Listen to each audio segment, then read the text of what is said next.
Muy bien, pues entonces vamos a hablar acerca de los procesos de la farmacocinética. Vamos a entender un poquito los conceptos básicos que tienen que ver justamente con la farmacocinética. Ya habíamos mencionado previamente que la farmacocinética es el estudio, es el proceso mediante el cual nosotros vamos a entender cómo un fármaco entra a mi organismo, se absorbe, se distribuye, se metaboliza y se elimina, es decir, todos los procesos y todos los pasos que tienen que ocurrir para que ese medicamento haga el efecto, ¿sí? Que, para el que me lo están recetando, se derive hacia las indicaciones terapéuticas propias del medicamento y bueno, genere todo este proceso como tal. Entonces, cuando un fármaco se administra, ¿sí? Se expone automáticamente a las condiciones de nuestro organismo. Desde que yo me estoy tomando esa tableta, ese medicamento, o me están administrando el medicamento por vía inyectable, por ejemplo, en el brazo, en la pompi, etcétera. Entonces ya se está enfrentando, obviamente, a cuestiones de defensa, por un lado, a cuestiones de barreras, como pueden ser la barrera de la piel o las barreras enzimáticas, incluso el jugo gástrico, ¿sí? El tomar medicamentos, por ejemplo, con jugo de naranja, con leche, incluso hay personas que se lo toman con refresco, no es algo adecuado a menos que así esté indicado por el propio fabricante o en alguna ocasión, bueno, por el médico, aunque bueno, debemos hacerle más caso al fabricante como tal porque es quien conoce cómo actúa justamente este fármaco como tal. Si las personas se administran el medicamento con refresco, por ejemplo, con Coca-Cola o alguno de estos refrescos, recuerden que esos refrescos tienen un pH muy ácido y lo que van a hacer justamente es bajar todavía más el ácido del estómago y cuando yo me tomo mi medicamento con esto, pues el medicamento se deshace más rápido y entonces el fármaco ya llega al intestino al momento de absorberse ya llega con cierta modificación o alteración, porque hay algunos fármacos, perdón, que hasta el intestino es donde se tienen que modificar, donde se tienen que deshacer para poder absorberlos. Entonces, bueno, se expone a estas barreras. Además de esto, pues vamos a poder observar que puede haber microorganismos, ¿sí? Que van a formar parte de la microbiota normal de mi cuerpo. En la boca, por ejemplo, tenemos muchas bacterias, en el intestino tenemos muchas bacterias y muchas veces las bacterias también toman este medicamento, lo metabolizan, se adaptan a ellos y entonces generan productos secundarios que en ocasiones pues no generan alguna cuestión benéfica para mi salud. Debemos entender justamente que cómo se compone un fármaco, cómo se compone un medicamento. Bueno, pues en este caso, los medicamentos van a tener diferentes componentes como tal. Vamos a ver que existen las formas farmacéuticas, que ya lo mencionábamos previamente, y que en este caso decíamos, bueno, las formas farmacéuticas es el cómo yo voy a presentar ese medicamento a mi organismo, en una forma de tableta, de cápsula, de inyectable, de colirio, de ungüento, etcétera. Después vamos a ver lo que es el vehículo, el excipiente y el coadyuvante, que a veces parece lo mismo, pero no necesariamente lo es. El vehículo, en muchos fármacos, requieren de ciertas características o de ciertos componentes para poder administrarse. Por ejemplo, ceftriaxona inyectable, ¿sí? Vemos que viene en una presentación leofilizada, es un polvito, y luego tenemos que romper una ampolleta, sacar ese líquido, mezclarlo con el polvo y entonces ahora sí ya lo puedo administrar. Bueno, el vehículo en este caso sería el líquido, el agua inyectable o el líquido que me esté dando el fabricante.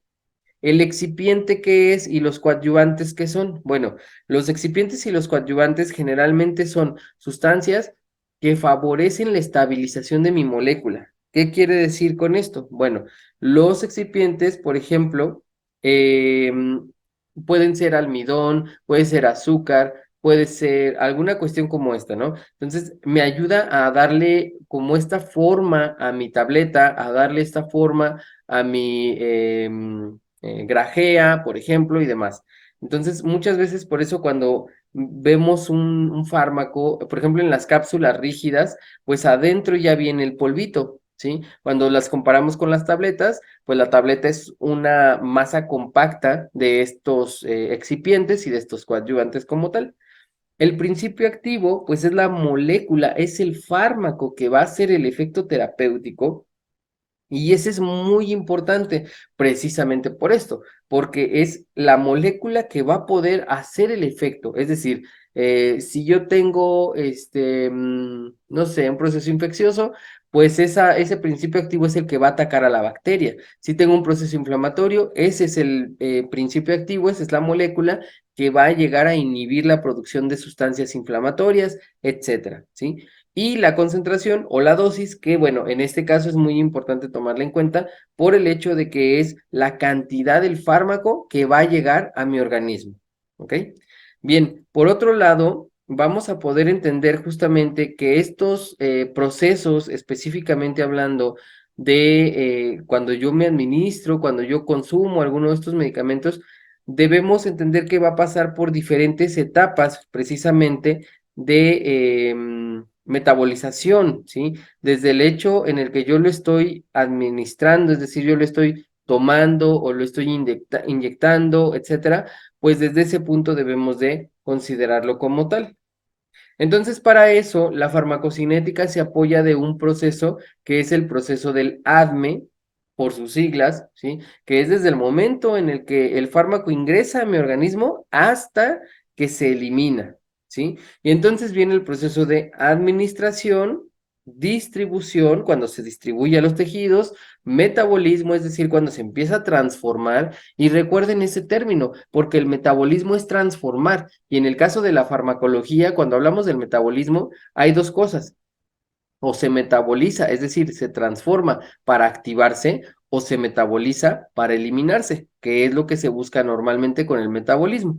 Y bueno, la eliminación es la forma en la que el fármaco va a salir de mi organismo, va a salir de mi cuerpo, y lo vamos a tener de esta forma, ¿sí?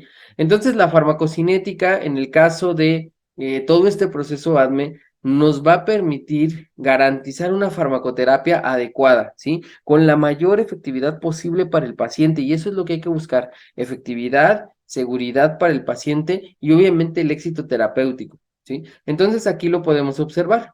Viene el proceso de administración, es decir, cómo el medicamento entra a mi organismo, ¿sí? Cómo se absorbe en el intestino, en el músculo, de forma intratecal, por ejemplo, también se pueden dar administraciones. Luego, cómo esto llega al metabolismo, pero vean, alguna fracción del fármaco se metaboliza, pero alguna otra fracción se va directamente a la eliminación, a la excreción, ¿sí? Entonces, la parte que se metaboliza, pues hay alguna que se metaboliza de manera inmediata y entonces luego se va para eliminación. Hay alguna otra que pasa a la parte de distribución, llega a los sitios activos y ahí genera el efecto terapéutico, ¿sí? Ahí es donde nosotros tenemos que evaluar justamente esa eficacia, esa seguridad y esa toxicidad. Ojo aquí, y muy, muy importante cuando nosotros hablamos de cómo es que un fármaco sabe dónde me duele o cómo es que se genera el efecto terapéutico. Bueno, en realidad no quiere decir que el fármaco sepa que me duele la rodilla, por ejemplo, y llegue ahí y me quite el dolor, ¿no? El fármaco se va a distribuir en todo el organismo, ¿sí? Todo mi torrente sanguíneo va a tener ese medicamento, esa molécula. Entonces, cuando llega en este caso a nivel de la rodilla, por ejemplo, que era lo que me dolía, pues ahí hay ciertos receptores que están activos y que ahí es donde se va a unir el fármaco. Al unirse a estos receptores, pues la respuesta inmediata pues es disminuir en este caso el dolor, que sería una de las cuestiones que podríamos llegar a observar.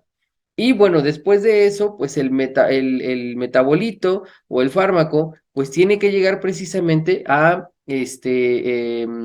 eliminarse, no se puede quedar ahí. Hay algunas sustancias químicas que son bioacumulables, por ejemplo, el mercurio, ¿sí? Si bien no es un medicamento, pues para entender un poquito más de esto. El mercurio es bioacumulable, es decir, si, por ejemplo, los delfines, los peces en general, están muy expuestos a altos índices de mercurio. Entonces, ese mercurio entra en el organismo de los peces cuando nosotros los capturamos y los comemos, pues nos estamos comiendo el pez, ¿sí? Pero también nos estamos comiendo el mercurio. no lo eliminó, el pescado no lo eliminó de ninguna forma, sigue en su organismo prácticamente intacto. Entonces, cuando yo lo ingiero, esa carne de pescado, yo estoy ingiriendo también el mercurio, ¿sí? Y bueno, en este caso, pues si alguien se comiera mi carne, ¿no? También se puede bioacumular. Entonces, la bioacumulación es muy importante cuando hablamos de sustancias que tienen toxicidades elevadas, porque puede haber modificaciones a nivel del material genético, puede haber modificaciones en ese sentido y generación de cáncer, por ejemplo, o de algunas otras manifestaciones, ¿ok? Entonces, bueno, a grandes rasgos, pues es lo que podemos entender justamente y explicar un poquito acerca de la farmacocinética. Ahora, dentro de todo este proceso, pues debemos entender cómo es que participa la membrana plasmática dentro de todo esto. Recuerden aquí que nuestras células van a estar rodeadas por esta membrana lipídica y que dentro de esta actividad celular vamos a poder observar dos tipos de transporte principales, el transporte activo y el transporte pasivo. Recuerden que el transporte pasivo, pues puede ser por transporte paracelular, por difusión o por difusión facilitada, difusión simple o facilitada. La difusión facilitada implica la inserción de proteínas a nivel de la membrana para que las moléculas puedan atravesar la membrana y llegar al sitio de acción en esa célula. El transporte activo, por otro lado, necesita gasto energético, ¿sí? Gastar energía ATP, por ejemplo, y necesita también que siempre exista algo que lleve, que traiga, que meta o que pueda sacar de mi célula, ¿sí? Y en este caso, pues son las proteínas transportadoras. Entonces, se generan transportes activos, ¿sí? Para transportar justamente a las moléculas hacia adentro de mi célula y que ahí puedan generar el efecto terapéutico. Entonces, a grandes rasgos, lo que podríamos hablar y relacionando un poquito con esto, pues es que yo voy a tener una dosis de un fármaco. Esa dosis, cuando yo la tomo, pues a veces el medicamento se tiene que liberar. Por ejemplo, los medicamentos que tienen recubierta entérica, que tienen como un plástico, estas capsulitas o estas tabletas rígidas, tienen un plastiquito que resiste los jugos gástricos, llega al intestino y nada más se le hizo como un pequeño agujerito y poquito a poquito se empieza a liberar, ¿sí? Por eso me lo tengo que tomar uno cada 4 días, por ejemplo. Entonces, bueno, esa es la liberación, o bien que el medicamento pues totalmente se disgregue, se deshaga y se libere el principio activo. Entonces, podemos incluir este paso de liberación como un paso previo al ADME. Muchos autores no lo consideran porque, bueno, para tener el proceso de absorción se entiende que tiene que haber un proceso de liberación, pero bueno, es parte de lo que podemos considerar. Después viene el proceso de absorción, es decir, cómo el fármaco va a entrar a mi organismo, es decir, cómo va a pasar, por ejemplo, de la luz del intestino hacia las células del intestino y luego hacia el torrente sanguíneo para poder llegar a esto que le llamamos compartimento central, que no es otra cosa más que el sistema circulatorio, porque ahí pues me voy a encontrar con el fármaco libre y ese fármaco libre puede tomar muchas rutas, por ejemplo, llegar al sitio de acción terapéutica y generar el efecto terapéutico. Puede llegar también a algunos reservorios tisulares y se puede quedar ahí guardado por segundos, minutos, días, meses, etcétera, ¿sí? Y si está unido o si está libre específicamente. Después, ese fármaco, pues va a llegar, puede llegar también a sitios de acción no deseados, que esto está relacionado directamente con los efectos secundarios, ¿sí? De los medicamentos. Bien, se puede ir a la biotransformación, es decir, al metabolismo y generar metabolitos activos o inactivos, o bien puede andar en la sangre, pero unido a proteínas, como puede ser la albúmina, que es una de las proteínas más relacionadas con este proceso de los fármacos en sangre. Y bueno, de ahí, pues el fármaco también se puede ir a eliminación, o bien después del metabolismo, se va a eliminación y bueno, ya lo sacamos de nuestro organismo, ¿no? Cuando hablamos de eliminación, no solamente nos referimos a la parte de la orina, por ejemplo, las heces fecales, ¿no? Recuerden que también puede ser por sudor, también puede ser en el cabello, en las células que se están descamando todo el tiempo, en el moco, etcétera. En todos esos sitios podemos llegar a encontrar concentraciones de el fármaco. Y entonces, bueno, ya les mencionaba un poquito acerca del proceso de liberación que implica la separación del principio activo del resto de los componentes, para empezar, ¿sí?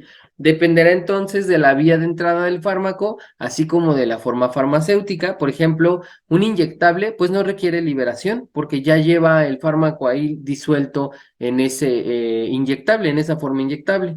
¿Sí? No siempre se observa, como les acabo de mencionar, este proceso, y es un proceso que puede tardar horas, pero que normalmente suele ser rápido, ¿sí? No sé, cuestión de minutos, incluso a veces cuestión de horas, porque incluso lo vemos, ¿no? Me tomo un medicamento para el dolor de cabeza y a los 30 minutos ya se me quitó el dolor de cabeza, entonces quiere decir que ya se absorbió, incluso que ya se está distribuyendo y que está llegando a los tejidos blanco y ya está generando la acción terapéutica. Ya ni siquiera nos acordamos de que se tuvo que liberar a partir de esa forma farmacéutica. Después viene el proceso de absorción, que como les decía, pues es el paso de la molécula desde el sitio de administración hasta el torrente sanguíneo y que en este caso específicamente, pues el principio activo es el que tiene que llegar a atravesar justamente estas barreras de las que hablábamos hace un momento. ¿Se condiciona a partir de la vía de administración? Sí, porque, por ejemplo, la administración de inyectables no implica absorción, porque lo inyectas directamente en torrente sanguíneo en muchas ocasiones.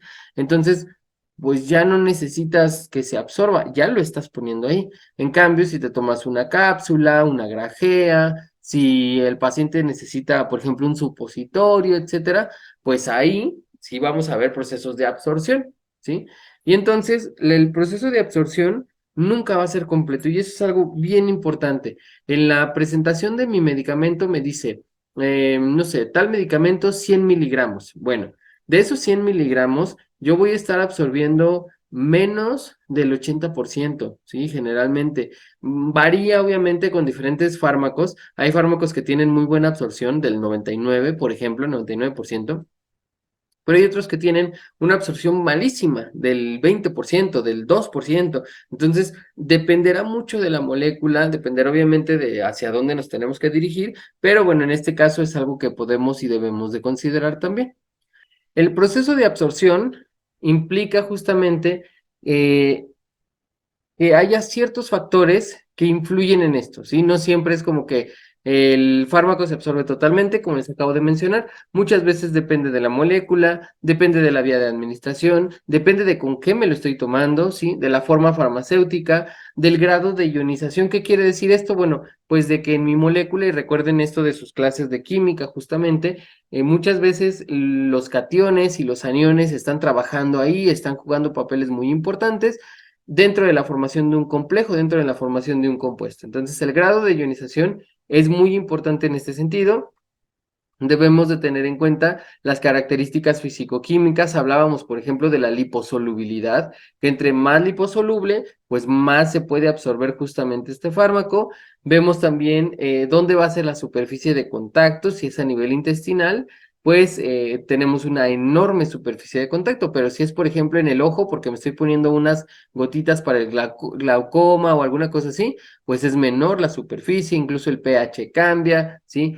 Debemos de considerar la fisiología de nuestro organismo como tal y la cuestión patológica. Recuerden que cuando ya hay una patología, es decir, cuando ya hay una enfermedad, pues entonces aquí ya hay una disfunción. Entonces, cuando yo le doy un tratamiento al médico, al paciente, perdón, normalmente se trata justamente de recuperar o reparar esa vía para que ya no haya patologías, pero a veces, bueno, no es posible al 100%. Y la manufactura también tiene que ver, por ejemplo, no es lo mismo la aspirina de Bayer, ¿sí? Que el ácido acetil salicílico genérico intercambiable que comercializa, no sé, cualquier otro laboratorio farmacéutico, ¿sí? ¿Por qué? Porque como Bayer tiene la patente de su manufactura, pues sabe específicamente, por ejemplo, cuál es la fuerza en newtons con la que se tiene que comprimir esa tableta para que al momento de liberarse en el intestino, la liberación sea adecuada, en un porcentaje importante, etcétera. Entonces, la manufactura funciona, ¿sí? Para eso, justamente para dar un efecto terapéutico quizá más sostenido. A veces puede ser imperceptible, pero a veces, bueno, sí lo vemos mejor, que hasta incluso decimos nosotros, el medicamento de patente o el de marca sí me hace el efecto o lo siento más rápido o mucho mejor que el genérico intercambiable. Bueno, pues en parte puede ser por los procesos de manufactura, porque técnicamente, pues es el mismo principio activo, es la misma fórmula, la misma molécula, y pues realmente tendría que hacer el mismo efecto, pero muchas veces esos pequeños detalles como la fuerza de compresión de una cápsula, de una tableta rígida, por ejemplo, pues obviamente ahí juega mucho el papel. Entre más comprimido esté esa tableta, pues más probabilidades hay de que no se disgregue correctamente a nivel intestinal. Y además de esto, bueno, podríamos estar hablando justamente de otros factores que pueden estar correlacionados directamente con estos procesos de absorción, ¿sí? Desde, por ejemplo, los aspectos fisicoquímicos, ¿sí? Que podemos observar como la solubilidad, como el tamaño de la partícula, el grado de hidratación de esa molécula, el tipo de compuesto, la formulación, los excipientes, los adyuvantes, los vehículos, que ya hablamos un poquito de esto, las cuestiones fisiológicas, es decir, si las bacterias lo van a tomar, lo van a metabolizar, a lo mejor lo van a eliminar incluso, ¿sí? O las enzimas están actuando directamente y entonces ya se está deshaciendo. Cuando nosotros nos tomamos, por ejemplo, una cápsula rígida y la dejan mucho tiempo en su boca antes de tragarla, la cápsula rígida se empieza como a arrugar, se empieza como a deshacer, ¿sí? Y esto tiene que ver justamente, pues, con las enzimas que tenemos a nivel de la saliva y cómo lo van, modificando, ¿sí? También la velocidad del vaciamiento gástrico es importante. Generalmente decimos, bueno, si como muchas grasas, pues vaya, estoy tomando medicamento, no puedo comer muchas grasas. ¿Por qué? Porque alteran la respuesta. Bueno, sí y no, porque la respuesta será la misma. Lo que se ve alterado justamente es el vaciamiento gástrico. Si yo consumo muchas grasas, en lugar de tardarme de 4 a 6 horas en vaciar el estómago, pues me voy a tardar de 8 a 10, por ejemplo. Entonces, claro que no voy a ver el efecto de manera importante porque pues no se está vaciando al intestino, no se está absorbiendo en la cantidad que debería y esto obviamente pues retrasa y disminuye el efecto terapéutico. Y así, bueno, tenemos algunos otros aspectos como el flujo sanguíneo, el flujo hepático, la predisposición genética que les comentaba también en la sesión anterior, como en México somos acetiladores rápidos, es decir, rompemos muy fácilmente los grupos acetilo y entonces absorbemos más o eliminamos más rápido ciertos fármacos, ciertos componentes. O bien otras enfermedades concomitantes, por ejemplo, si soy un paciente que tuvo una resección de colon, ¿sí? Una resección intestinal por alguna úlcera o alguna cuestión así, pues entonces ya tengo menos superficie de absorción y por lo tanto pues entonces ya tengo la posibilidad de que el medicamento no se absorba correctamente, ¿sí? También tenemos que ver si mi paciente tiene polifarmacia, es decir, si mi paciente tiene muchos medicamentos o cuántos medicamentos tiene, ¿ok?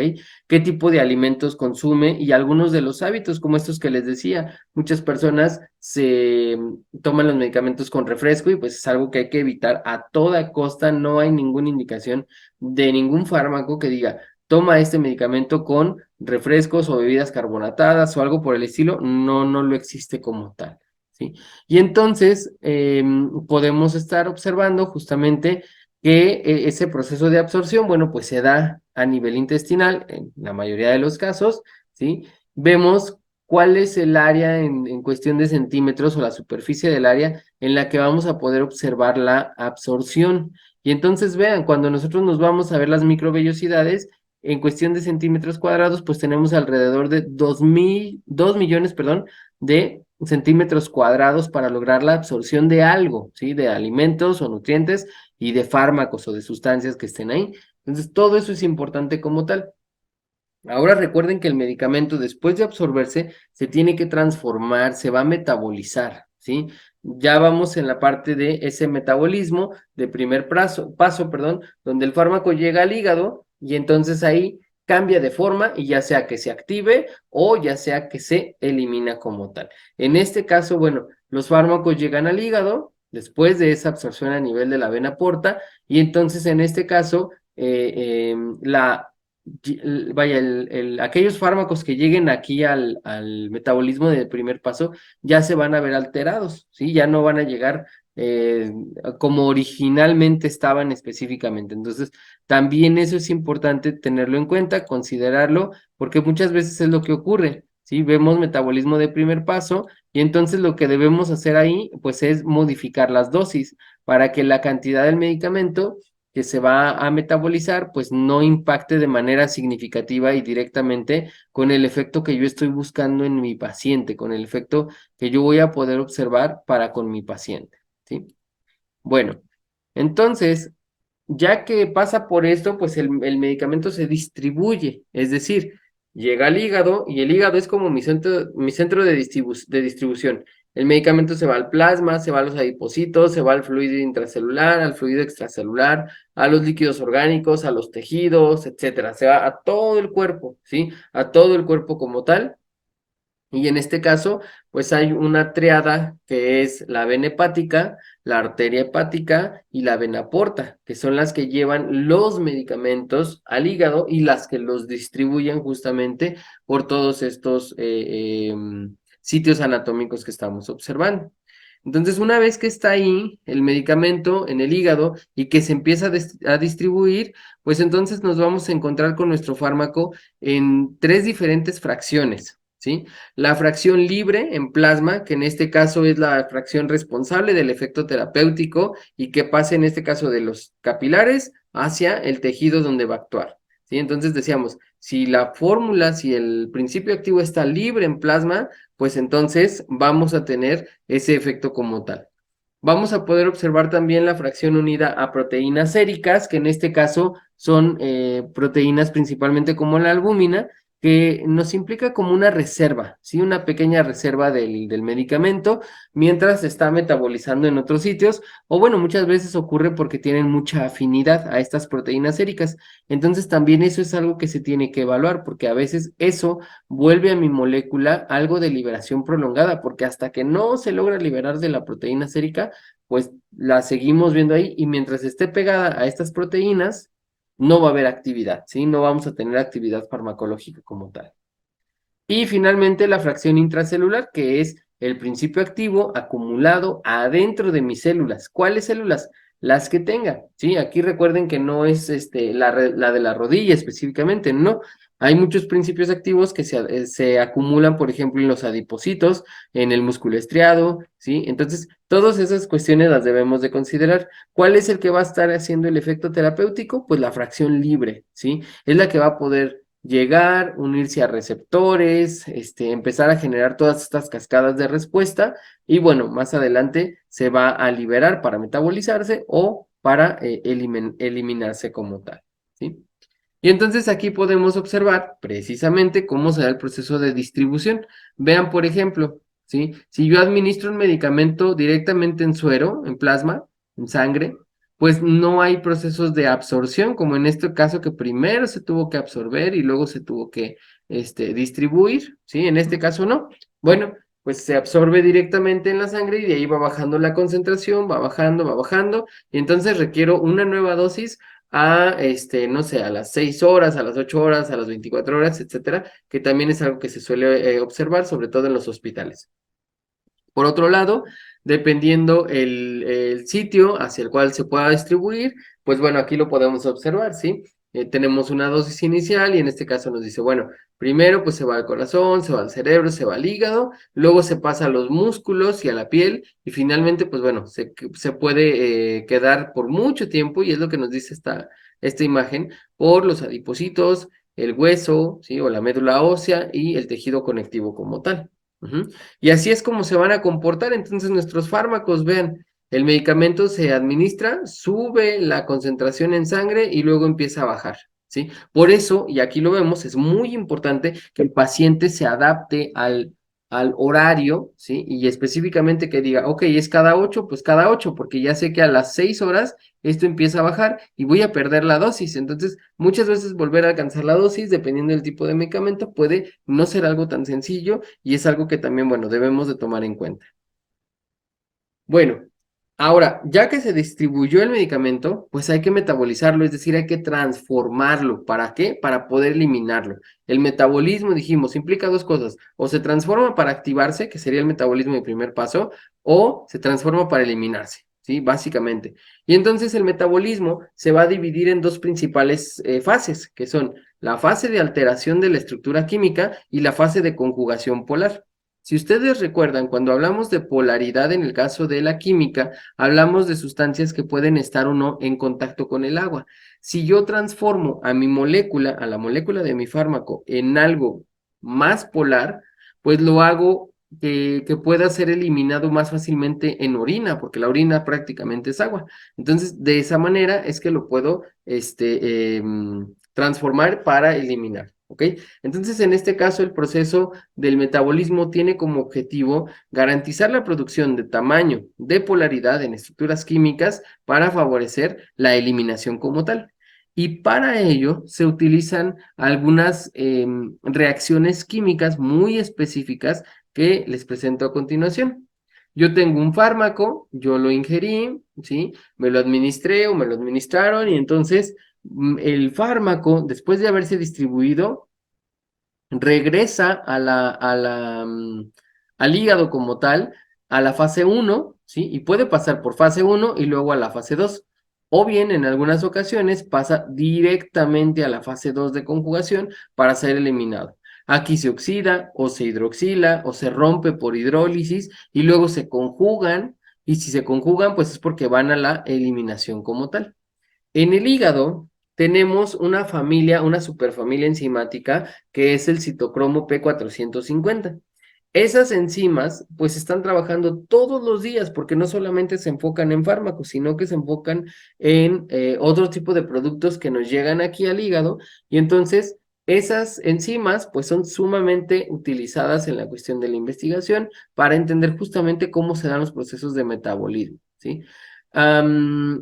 En este caso, bueno, algunos fármacos que se van a administrar, pues se administran, perdón, se eliminan prácticamente igual, sin algún cambio como tal. Ujú. Y bueno, pues aquí está lo que veíamos, ¿sí? El fármaco entra por aquí, directamente se va al proceso de distribución, se distribuye en los diferentes órganos y entonces pues lo que vemos es que las concentraciones en plasma pueden ir bajando, pero las concentraciones en tejido pueden ir subiendo o bien viceversa, ¿sí? Y bueno, las principales vías de eliminación van a ser la vía renal, la vía biliar y hay algunas otras como la respiración, el sudor, la saliva, etcétera, ¿sí? Que era lo que les comentaba hace un momento. Bueno, y finalmente, ¿cómo es que se comporta la función renal en los procesos de eliminación del fármaco? Bueno, pues desde este punto de vista que platicábamos hace un momento. Vamos a tener nosotros nuestro medicamento, la vía de administración. Si es diferente a la intravenosa, pues empezamos desde cero, ¿no? Porque en la sangre, pues no había nada. En el momento de la administración se tiene que absorber y todo este asunto.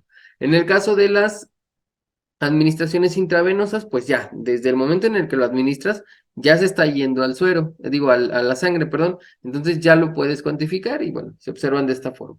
Y el proceso de eliminación, les decía, pues es básicamente el mismo. Aquí vemos la curva, ¿sí? De la distribución del metabolismo, y entonces viene bajando, y este pico, justamente este declive, ¿sí? Nos está dando precisamente la eliminación del fármaco como tal. ¿De acuerdo? Bien, entonces, pues con esto vamos concluyendo esta pequeñísima serie de conceptos, sí, que tienen que ver con la farmacocinética. Recuerden que esto es para comprender más adelante lo que vamos a estar revisando con cada uno de los grupos de los fármacos, pero bueno, pues es parte de lo que les puedo compartir con respecto a esto, ¿ok?